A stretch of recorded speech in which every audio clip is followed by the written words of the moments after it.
Your daughter's a fraud, General Morrison. 7 languages and 0 backbone. My father's voice sliced through the NATO embassy reception like a missile through silk.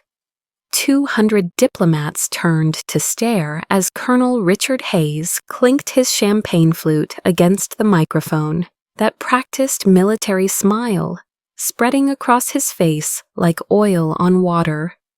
Behind him, the American flag seemed to recoil.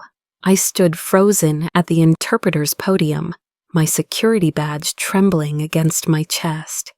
The words hit me in 7 different languages simultaneously, each translation more devastating than the last.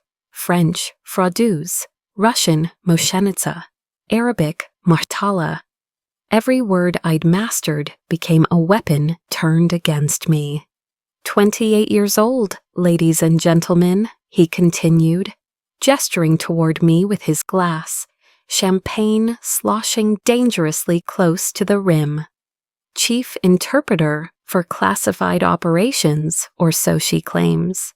But let me tell you what she really is, a girl playing dress-up in Daddy's world.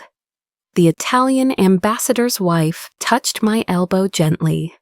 I couldn't look at her, couldn't look at anyone. My hands gripped the podium edge until my knuckles went white, matching the pearls my mother had given me before she died. Wear these when you need strength, she'd said. They felt like stones around my neck now. 7 languages, he laughed, the sound sharp enough to cut glass. She counts them like merit badges. Russian. She learned that hiding in her room while real soldiers defended this country. Arabic. Picked it up because she was too weak for combat training. Mandarin. Another excuse to avoid serving her nation with honor. General Morrison shifted in the corner of my vision. NATO's Supreme Allied Commander, the man I'd interpreted for just 3 hours ago during the crisis talks. The man whose words I'd translated when we'd nearly gone to war last month. He watched my father with an expression I couldn't read. You know what we call people like her in the military? My father's voice dropped to a stage whisper that carried across the silent room. Google Translate an address, press a button, get a translation. No courage required. Someone gasped. The Swedish defense minister set down her glass with a sharp click. The room felt airless, like being trapped in a submarine at crush depth. Every diplomat, every military officer, every server holding a tray, they all stared at the colonel's daughter being filleted in public. I opened my mouth, closed it. What could I say that wouldn't prove his point? That wouldn't show the weakness he accused me of? My throat felt lined with sandpaper, every language I knew suddenly useless. You can speak 7 languages fluently and still be voiceless when it matters most. Richard. General Morrison's voice cut through the silence like a blade through paper. Just his first name. No rank. The disrespect was surgical, precise. Are you quite finished? My father's smile flickered. Sir, I was just explaining how your daughter saved 43 lives last week. The room temperature seemed to drop 10 degrees. My father's champagne glass stopped midway to his lips. I'm sorry, his voice cracked on the second word. General Morrison stepped forward, each footfall deliberate on the marble floor. Your daughter, Sarah, the one you just called a fraud, are you explaining how she identified a translation error in the nuclear protocols that would have triggered Article 5? Or perhaps you're describing how she spent 72 hours without sleep, ensuring our communications with Moscow remained clear during the Baltic crisis. My hands were shaking now, but for a different reason. Morrison had never acknowledged my work publicly. Security protocols demanded anonymity, but here he was, walking toward my father with the measured pace of a predator who'd already won. I didn't know. Of course you didn't. Morrison's voice could have frozen flame. Classification levels exist for a reason, Colonel. Your daughter operates at a level you'll never be cleared to know about. But please, continue telling us about her lack of backbone. I'm fascinated to hear your assessment of someone who prevented World War III with a semicolon. The silence that followed was complete. Total. The kind of silence that exists in space, where no sound can travel because there's nothing to carry it. 200 people held their breath, waiting for my father's response. His mouth opened, closed, opened again. For the first time in my life, Colonel Richard Hayes had no words. The man who'd commanded battalions, who'd never met a subordinate he couldn't dress down, stood there gaping like a fish pulled from water. Cat got your tongue, Colonel? Morrison's smile was sharp enough to cut steel. How unfortunate. If only you spoke another language, perhaps you could find the words. Someone laughed. Quickly stifled, but the damage was done. Another giggle, then another. The room rippled with suppressed amusement at the Colonel's expense. My father's face went from red to purple to a shade I'd never seen on human skin before. I should have felt vindicated, triumphant. But all I felt was empty. This wasn't how I'd wanted it to end. Not with public humiliation, not with him stripped bare in front of his peers. Even after everything, he was still my father. But then I caught my reflection in the embassy window, and I saw her, my mother, the same eyes, the same stubborn chin, the same woman who'd saved every certificate he'd thrown away, who'd believed in me when he wouldn't. And I realized this wasn't an ending at all. It was just the beginning. I didn't know then that within 6 months, I'd be running a company worth more than his entire pension, or that the 5 words General Morrison would speak next would haunt my father for the rest of his life. All I knew was that 28 years of silence were about to end, and when they did, the truth would speak in every language but his. Languages became my armor long before I understood I was in a war. My first word wasn't Mama or Dada, it was Auf Wiedersehen, goodbye in German. I was 18 months old at Ramstein Air Base, waving at my father's retreating back as he left for another deployment. My mother told me I said it perfectly, accent and all. Even then, I was translating his absence into something that made sense. By age 5, I spoke 3 languages fluently, not because I was gifted, though the base teachers threw that word around like confetti, but because languages filled the silence where a father's love should have been. While other military kids collected baseball cards or Barbies, I collected words in different tongues. Russian Papa sounded warmer than Dad. French Père felt more elegant than Father. Japanese Otusan seemed kinder than the man who lived in our house between deployments. She's showing off again, he'd tell my mother whenever I switched languages at dinner. Speaking Chinese won't make her special, Linda. It's Mandarin, my mother would correct gently. And she learned it to talk to Mrs. Chen next door. She's lonely, Richard. Lonely? He'd slam his fork down, making me flinch. She's on a military base surrounded by America's finest. How can she be lonely? But military bases are the loneliest places on Earth when your father sees you as a failed recruitment poster. While he collected medals and commendations, I collected conversations with anyone who'd teach me their language. The Russian guard at the gate who taught me curse words when I was 7. the Syrian interpreter who shared Arabic poetry during lunch breaks, the Japanese military attaché's wife who showed me that silence could be respectful, not just scared. I remember the exact moment I realized languages were more than sounds. They were escape routes.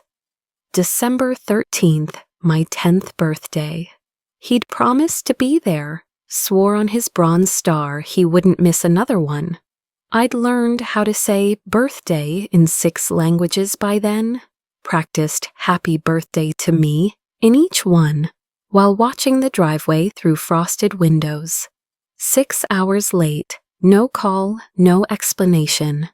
When he finally walked through the door, reeking of whiskey and cigars from the officers' club, I greeted him in Mandarin. He backhanded the Chinese dictionary off the table. In this house, we speak American. English, my mother corrected, ice in her voice. Americans speak English. Don't get smart with me, Linda. Bad enough she's turning into some kind of translator instead of serving her country. That night, I heard them fighting through paper-thin walls. Heard my mother say words I'd never translate, in a tone that needed no interpretation. The next morning, she gave me a leather journal and a set of pearls that had been her mother's. Write down every word you learn, she whispered, fastening the pearls around my neck. Every language, every feeling. Your father may not understand, but words will save you someday. They saved me once. She died 3 years later. Cancer took her voice first.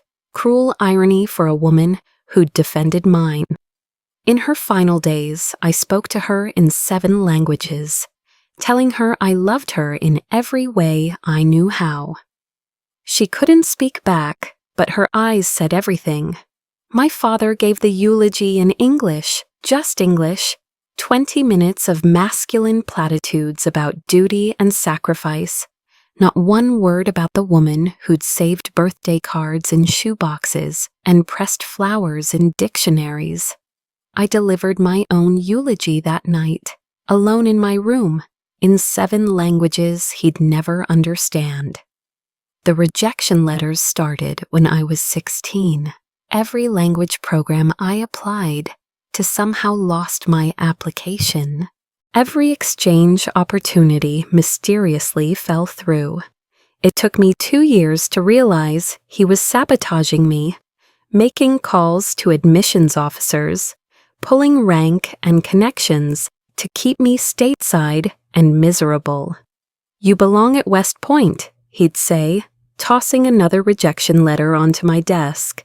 Not wasting taxpayer money playing United Nations, but I kept learning Arabic from YouTube videos with subtitles, Italian from podcasts played at whisper volume, Korean from K-dramas watched on a laptop hidden under my covers.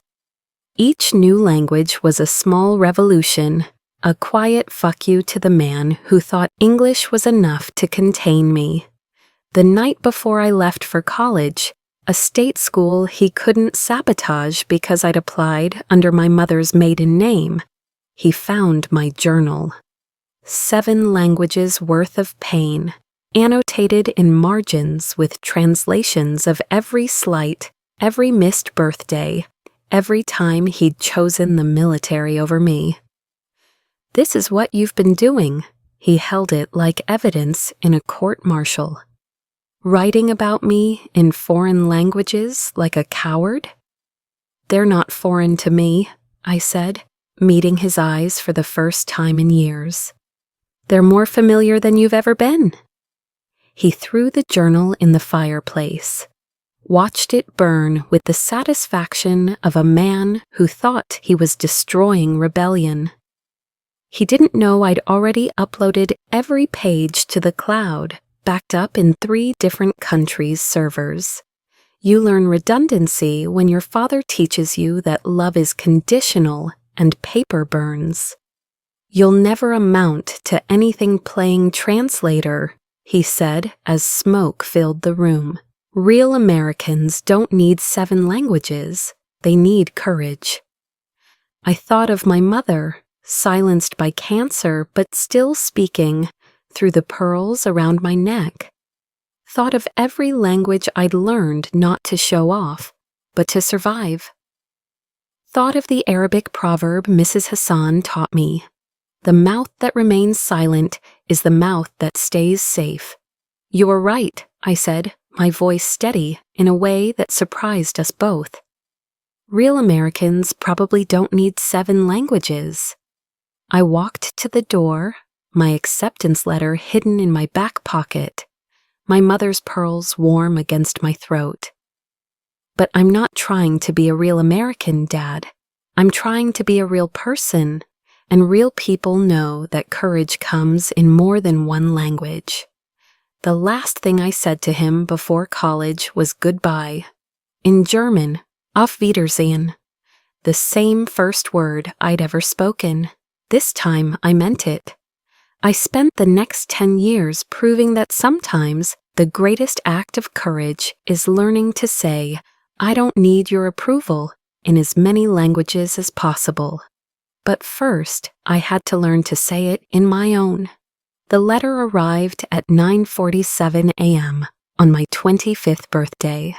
Like a precision strike on whatever hope I had left. I'd been awake since dawn, refreshing my email every 30 seconds. The State Department had promised a decision by end of week. This was it, my chance to finally matter, to use my languages for something bigger than corporate conference calls and tourist translations. 5 rounds of interviews, 3 security clearances, 2 polygraph tests, 7 languages demonstrated live before a panel of stone-faced diplomats, who actually cracked smiles when I switched from Farsi to French mid-sentence. The physical letter should have been my first warning. Good news comes fast, digitally. Bad news takes its time, arrives on official letterhead. Dear Ms. Hayes, we regret to inform you that your application for the Diplomatic Security Special Agent position has been denied following concerns raised during the final phase of background investigation, specifically questions regarding your psychological fitness for sensitive positions, were brought to our attention by a senior military reference. Senior military reference. The words blurred as my hands shook. Psychological fitness, concerns raised. I knew before I reached for my phone. Knew with the same certainty that I'd known he'd miss my birthday dinner, my college graduation, my mother's burial. Some patterns are written in DNA, carved into bone. This was just another verse in the same brutal song. He answered on the first ring. Of course he did. He'd been waiting. Happy birthday, sweetheart. His voice oozed false warmth, like oil on ice. 25, quarter of a century. How does it feel? What did you tell them? Silence. Then that laugh. Low, satisfied. The sound of a man who'd won a war I didn't know we were fighting. Straight to business. No hi, Dad? No thanks for remembering my birthday? What did you tell them? The truth. Ice clinked in a glass. 10 a.m. and he was already drinking. That you're emotionally unstable. That you've spent your entire life hiding behind foreign languages. Because you can't face reality in English. That you lack the backbone for real service. My free hand gripped the pearls at my throat, so hard they should have shattered. That's not the truth, isn't it? You're 25 years old, Sarah, living in a studio apartment, doing freelance translation work, pretending you're too good for military service.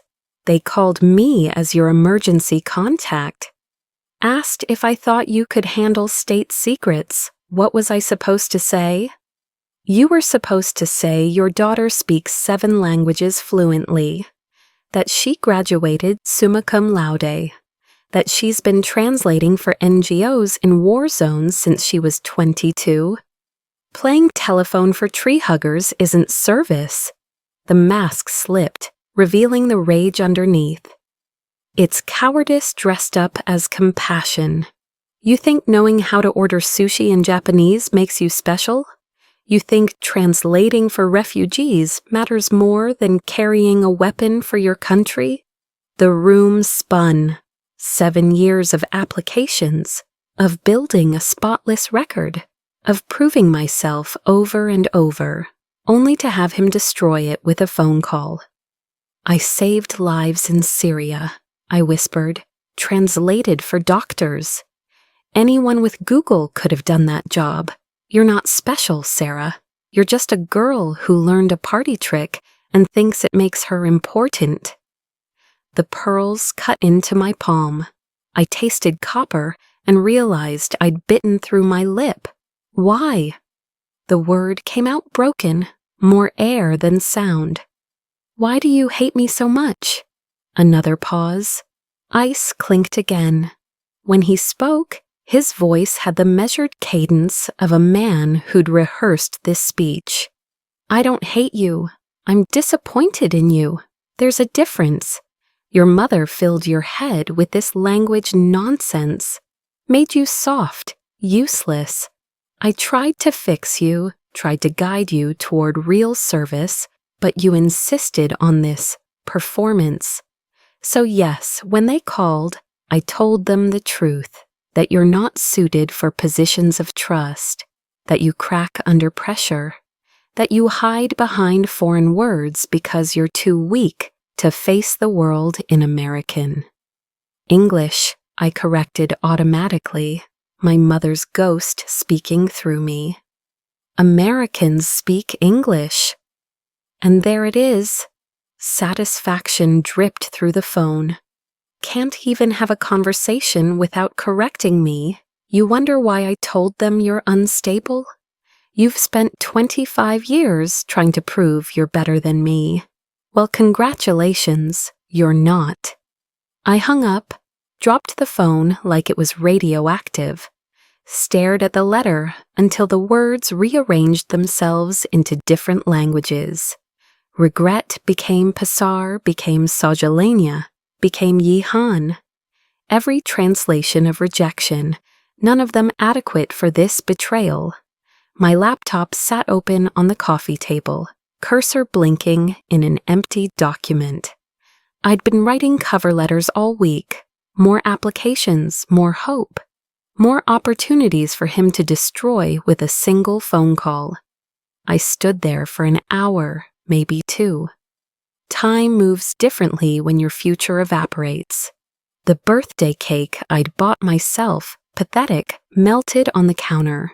My phone buzzed with birthday wishes from friends who didn't know my life had just ended. Then I saw her, my reflection in the laptop screen, but also her, my mother. Same stubborn chin, same eyes that had watched him leave over and over. Same woman who'd pressed flowers in dictionaries and saved report cards in shoeboxes, who'd whispered words will save you someday while cancer stole her voice.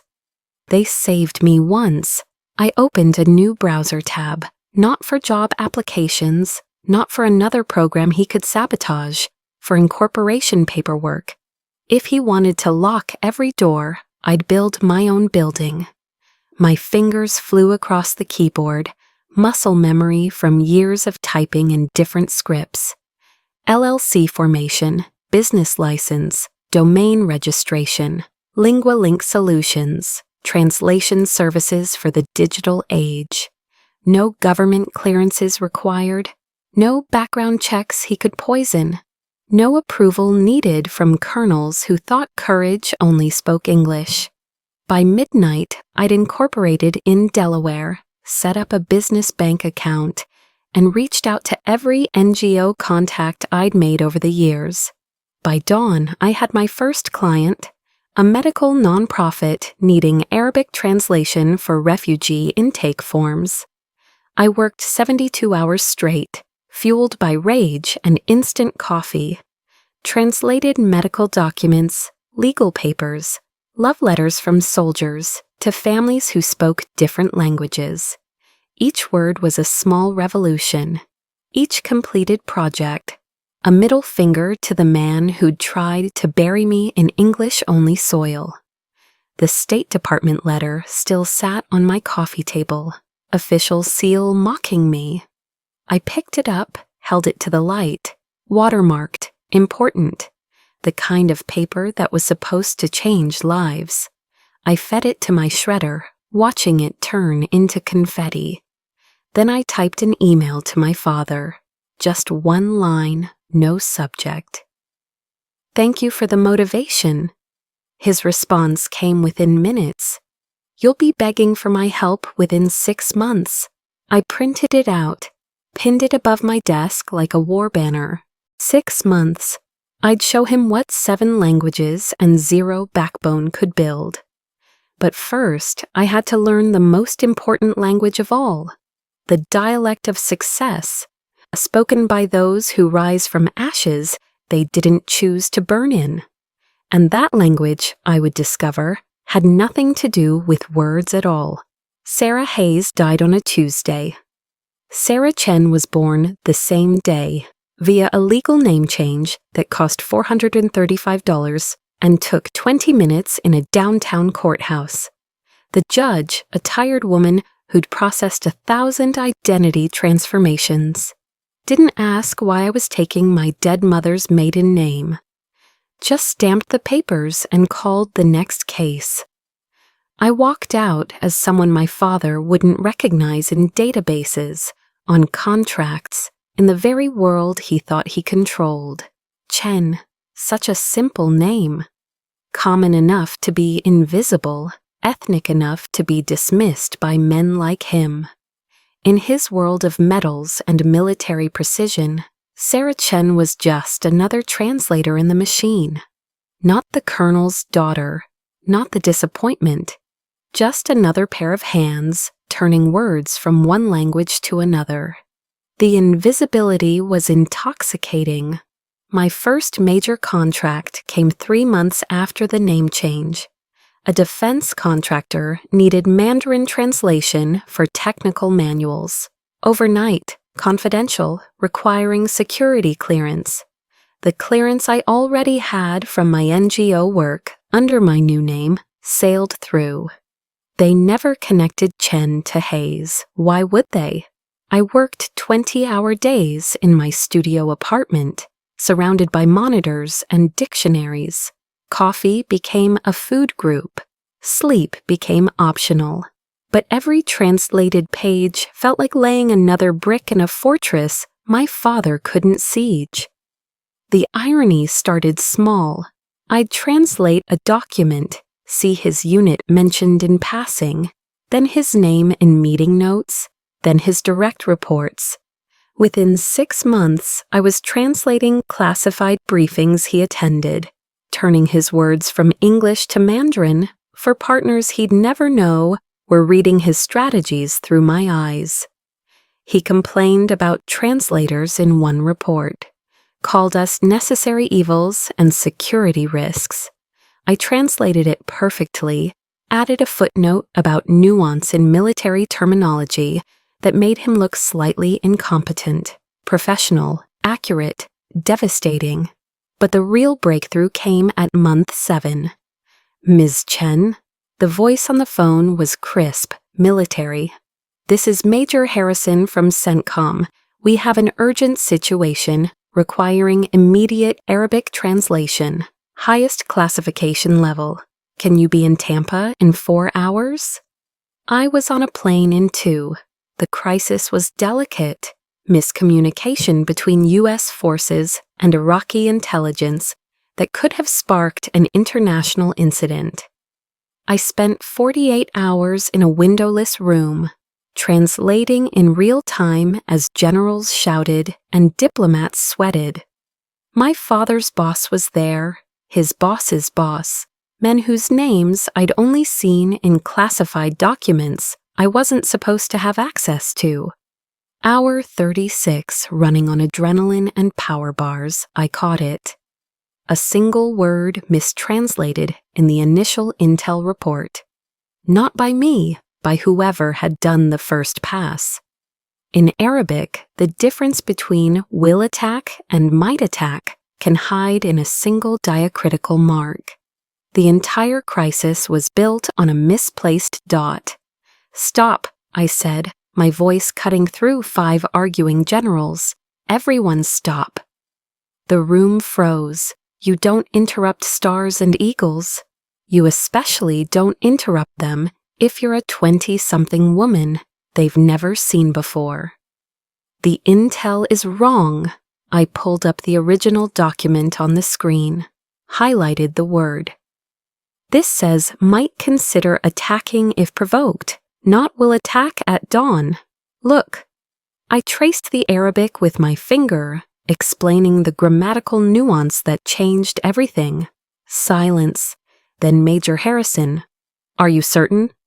"I'll stake my career on it." 2 hours later, the crisis was over. No shots fired, no international incident, just a translator who caught what everyone else missed. "What's your name again?" The 3-star general was looking at me like I'd just materialized from thin air. "Sarah Chen, sir, LinguaLink Solutions." "Well, Ms. Chen, you just prevented a war. How long have you been doing this?" "Professionally, 7 months, sir." He blinked. 7 months? "Yes, sir. Started my company after the State Department rejected my application. Their loss, apparently." He laughed, actually laughed. "Harrison, I want her contact info, and I want her cleared for everything, if she can catch what our senior translators missed." I flew home with contracts worth more than my father's annual salary. The growth was exponential. Word traveled in classified circles. There was a translator who caught things others missed, who worked around the clock, who never asked questions but always delivered answers. Sarah Chen became the ghost in the machine, the name generals requested by reputation. I hired staff, moved to a real office, then a bigger one. LinguaLink Solutions became the go-to for sensitive translation work, the firm agencies called when failure wasn't an option. We pioneered a rapid translation protocol that cut response time by 40%. The Pentagon called it revolutionary. The President's office requested me personally for the G7 summit. My father, meanwhile, complained in recorded meetings about the new breed of contractors making officers look bad.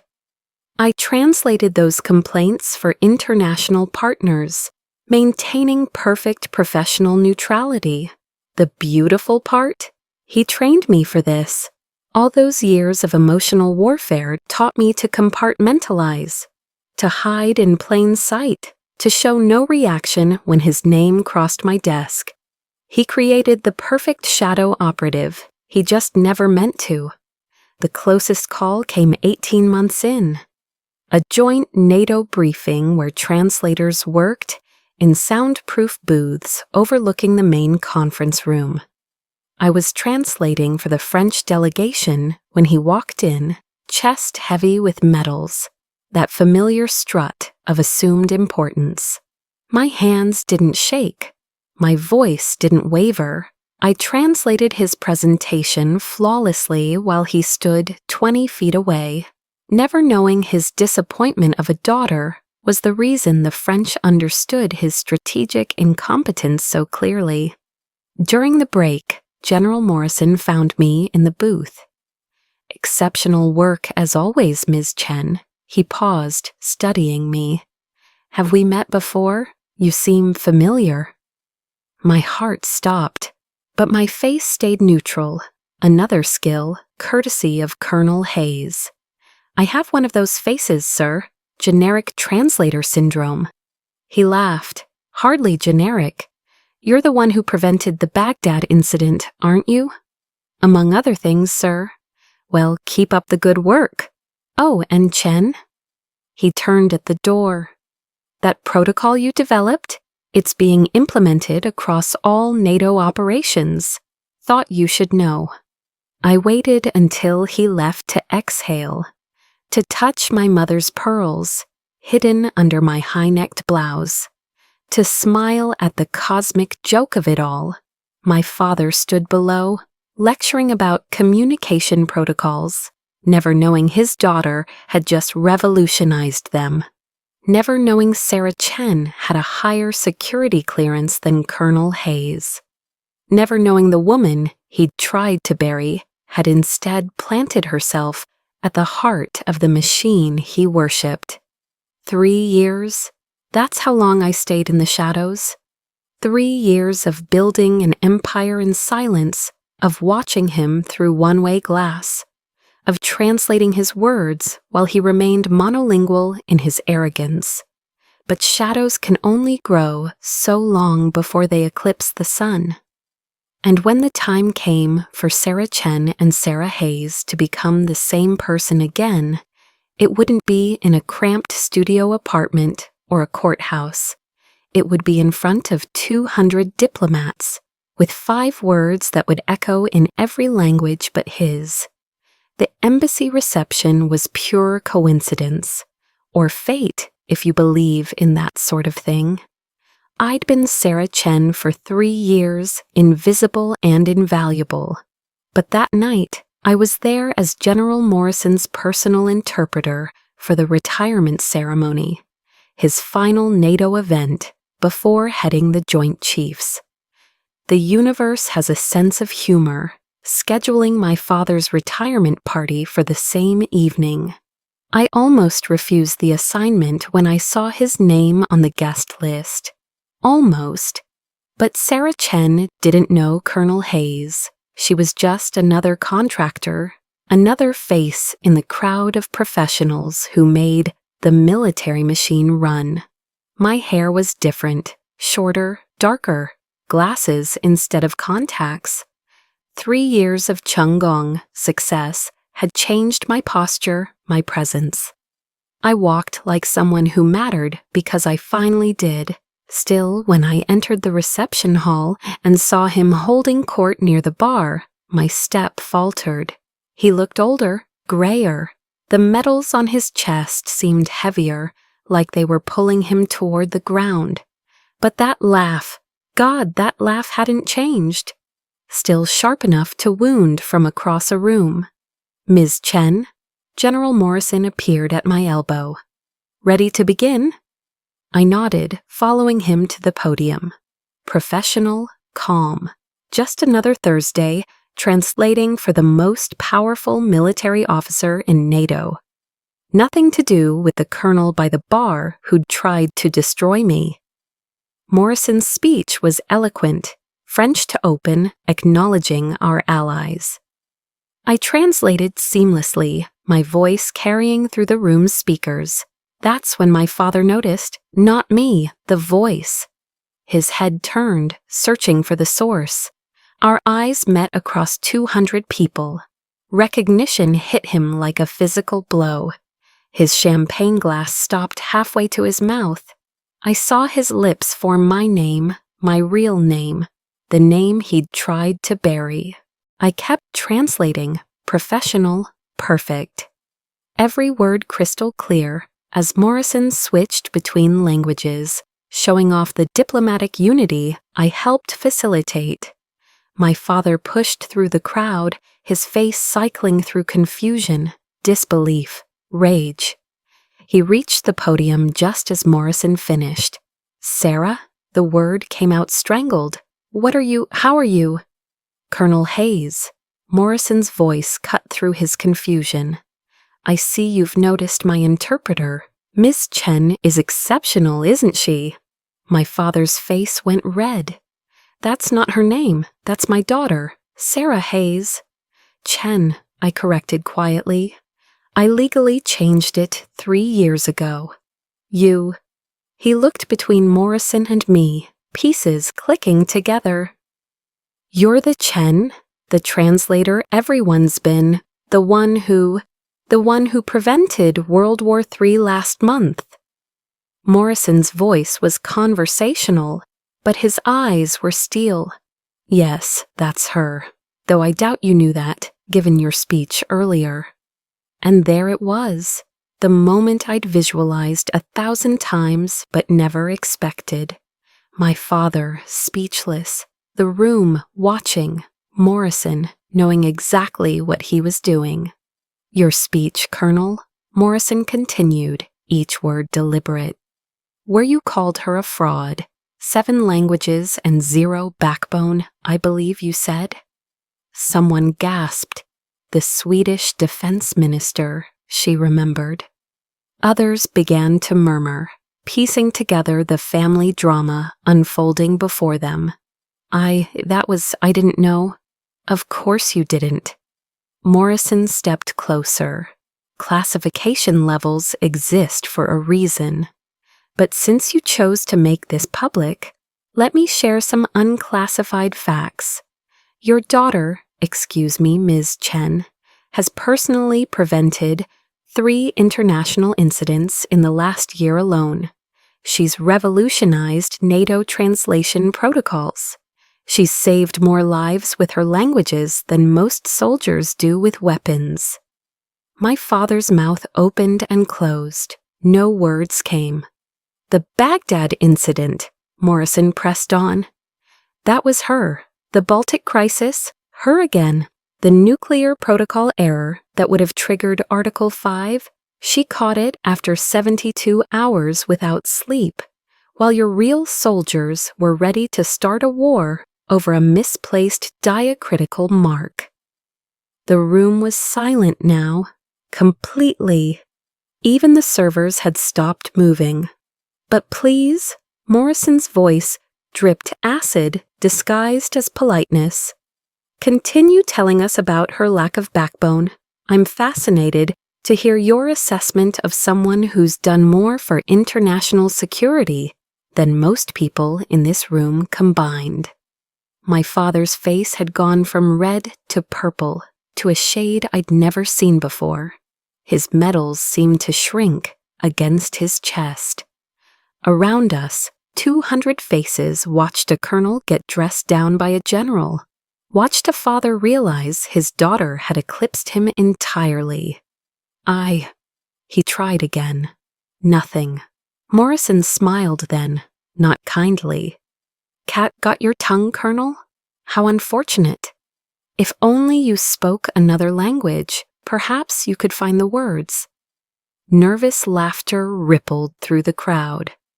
Someone definitely took a photo. Tomorrow, this would be legend in military circles. The colonel who mocked his translator daughter only to discover she was the Sarah Chen. But Morrison wasn't done. He turned to face my father fully, and when he spoke, his voice carried the weight of absolute authority. 5 words, simple, devastating, final. You must be so proud.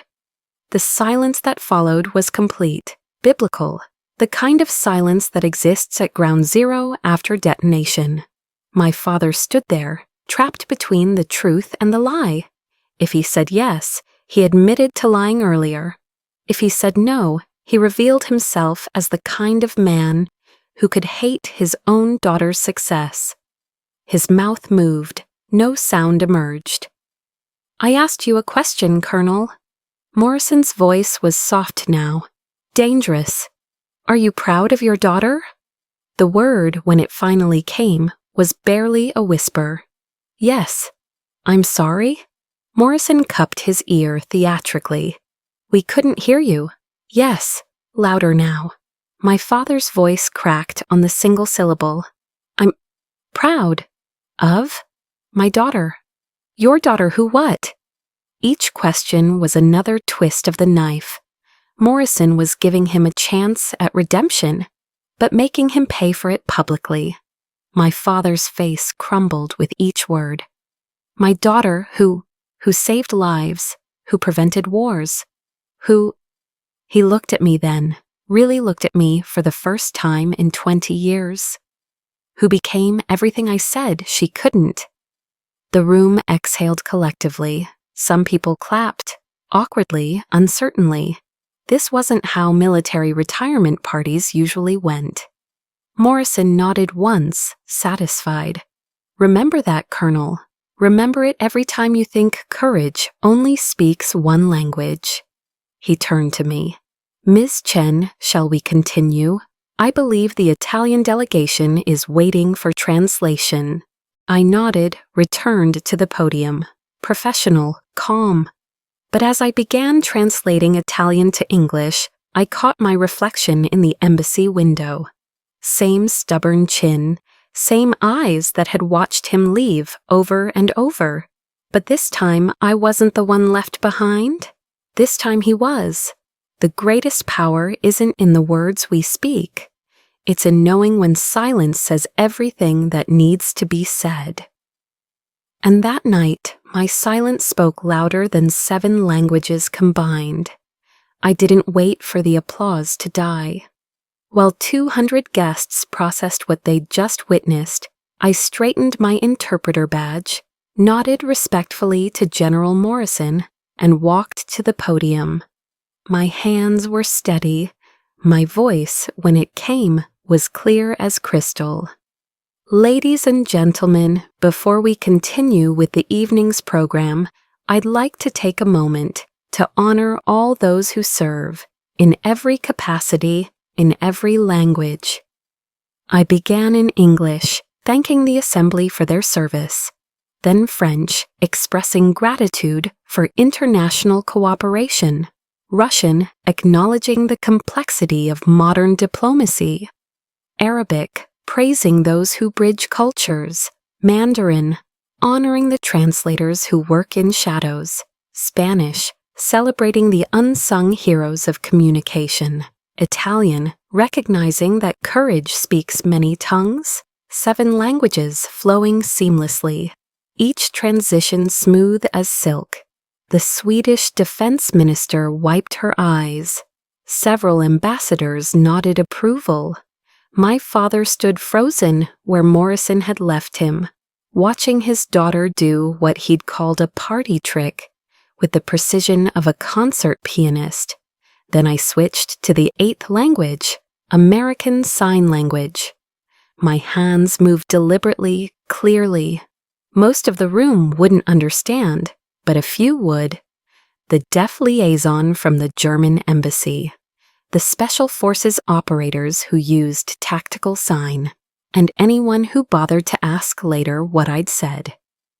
I forgive you, but I'm done waiting for you to see me. I signed it twice, slowly. Then I walked off the podium, through the crowd that parted like water, and out the embassy doors.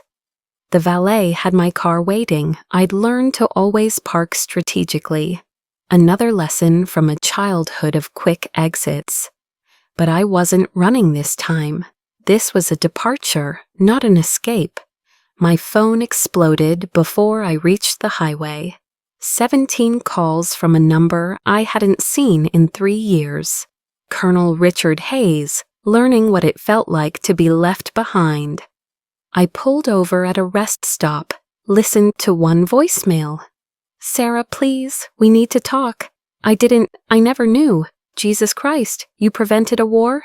Why didn't you tell me? Call me back, please. Then another. Your mother would be so proud. God, Sarah, I'm sorry. I'm so fucking sorry. Please answer. And another. I was wrong. About everything, about you. Please just let me explain. I deleted them all, blocked the number, unblocked it, then typed a 2-word text, no translation needed, sent, blocked again, final. The resignation letter was already drafted on my laptop. I pulled it up, gave it one last read.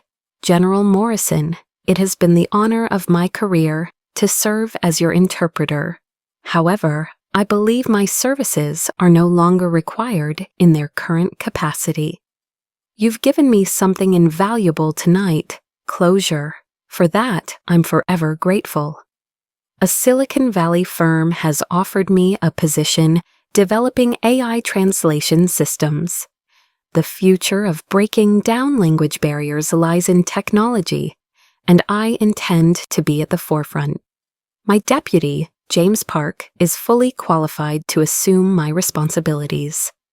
He speaks 9 languages and has never once saved his certificates in shoeboxes. Thank you for seeing me when others couldn't. Respectfully, Sarah Chen P.S. Tell Colonel Hayes that courage does speak more than one language. It also knows when to stop talking. I sent it from the parking lot.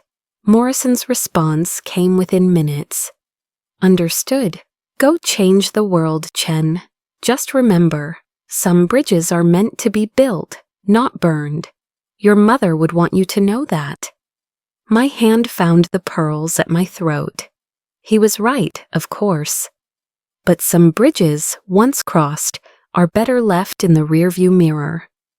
The drive to California took 3 days. I could have flown, but I needed the transition time, needed to watch the landscape change, feel the distance growing between who I'd been and who I was becoming. Each state line crossed was another boundary established.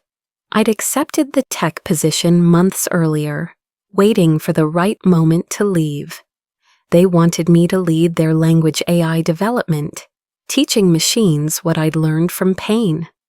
How to recognize not just words but context, not just translation but meaning, not just language but the silence between syllables where truth lived.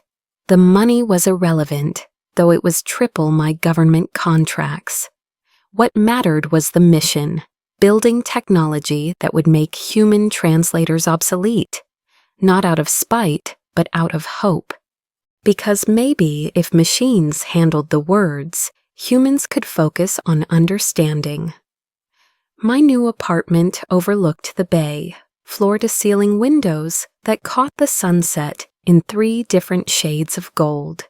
The first night, I stood there with a glass of wine, watching the city lights flicker like synapses firing.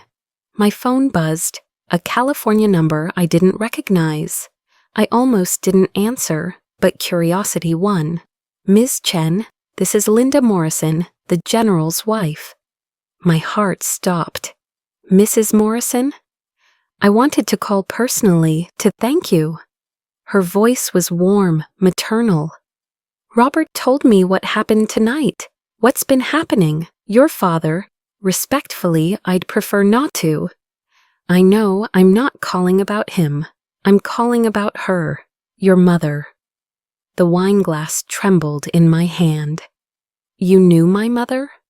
Briefly, years ago at a military spouse event. She talked about you the entire time, about her daughter who spoke languages like breathing.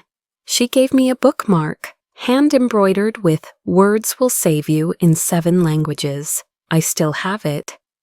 Tears I'd held back for 3 years finally came, silent but absolute. She'd be so proud, Sarah, not of tonight, though that was quite the exit, but of who you've become, despite everything, because of everything. Thank you, I managed. One more thing, your father, he's been calling Robert, demanding your contact information. Robert won't give it to him, but we wanted you to know, in case he finds another way. He won't, I said quietly. He doesn't speak my language anymore. She laughed softly. No, I suppose he doesn't. Take care, Sarah, and if you ever need anything. Actually, I interrupted, surprising myself. Would you send me the bookmark? I'll pay for shipping. Of course, Robert has your new address. He can get it. We hung up. I stood at my window, watching the Bay Bridge sparkle like a constellation horizontal to the earth. Somewhere, 3 time zones away, my father was probably still calling, still demanding, still refusing to understand that some exits aren't about running away. They're about running toward. The most elegant goodbye isn't the one that asks for closure. It's the one that creates it. And that night, with 3,000 miles between us and 7 languages of silence, I finally heard what my mother had been trying to tell me all along. Sometimes the best translation of pain is the life you build in spite of it. 6 months later, the package arrived with military precision at 0900 hours.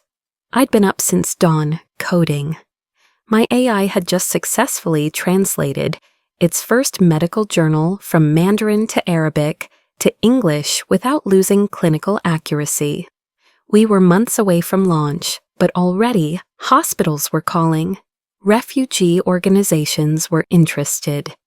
The technology that would democratize language was finally within reach.